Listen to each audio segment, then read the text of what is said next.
Hi, so in this video I want to discuss the issue of legal costs, not from you to your lawyer, but between the parties in the litigation. This is a very important issue as very often this may determine the outcome of whether you settle or proceed to take the case to hearing. So let's look at the two different dimensions. First of all, human rights and civil cases. And I asterisk that again, recalling that in Ontario you can take a human rights case by civil action. So whether you do that or not may be influenced by what I'm about to say. So first of all, in human rights, there's no costs. If you go to hearing and you lose your case, you will not have to pay costs to the employer. And similarly, if you win your case, you're not getting costs from the employer. So a lot of people think that's really unfair. If you win your case, you should get costs. But as I say many times, be careful what you wish for, as I'll explain momentarily.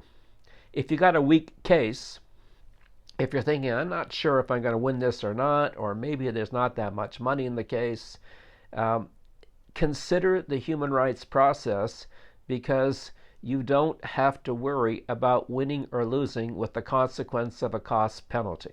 Okay, now let's look at civil cases. So in civil cases, the general rule is that the winning party should receive what are called partial indemnity costs from the other side. That's usually between 60 and 66% of your true bill. It's not mathematical. That's just a rough range of expectation. So if you win your case, you're going to get incoming costs. So this raises two issues. Number one, if you're on a contingency fee, the costs coming in from the other side will reduce your contingency fee to your lawyer. That's already a fundamental feature of the standard contingency agreement. If you're paying by hourly rate, then make sure that the hourly rate fee will be decreased by the incoming costs. All lawyers will do that, but it's worthwhile just to make sure about. So let's go deeper into civil actions, because the definition of winning in a civil action is not based necessarily on winning or losing your case. If the other side makes an offer to you, let's suppose you're suing for $75,000, the other side offers you $50 early in the day, you have to beat that offer to be entitled to costs. So if you go to hearing and recover 60 or 65, whatever, you'll get costs from the other side.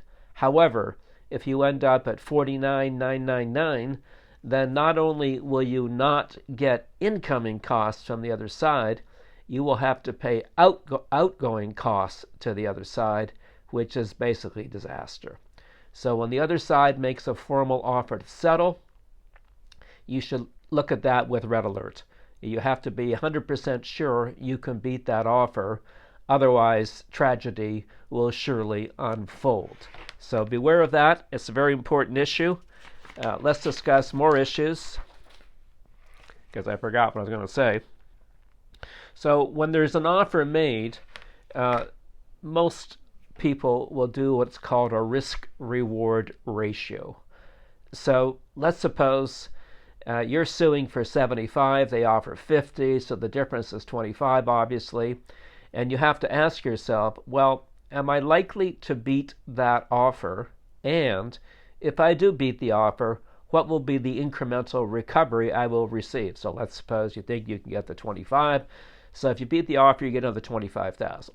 However, what is the penalty I will suffer if I do not achieve that 50,000 offer, which will be losing costs and having to pay costs? That could easily be 50, 60, 70, depending on the case and the particular issues. But there's a number there that will be relevant. Let's suppose that number again is 60. So you have to ask yourself, is risking $60,000 worth the likely recovery of an additional 25? And also, what's the likelihood I will recover that additional 25? So very often, if the offer is close and the risk that you will suffer is significant, it's not worth taking the risk. And that's why the whole scheme of these offers to settle are made up this way. Again, this is just civil cases. So let's go back to what I said earlier about human rights and civil cases. Human rights, no costs. However, in Ontario, you can sue civilly for a human rights remedy. That then raises the issue of costs. So everything I've said about civil cases will now apply to a human rights remedy being sought in civil court.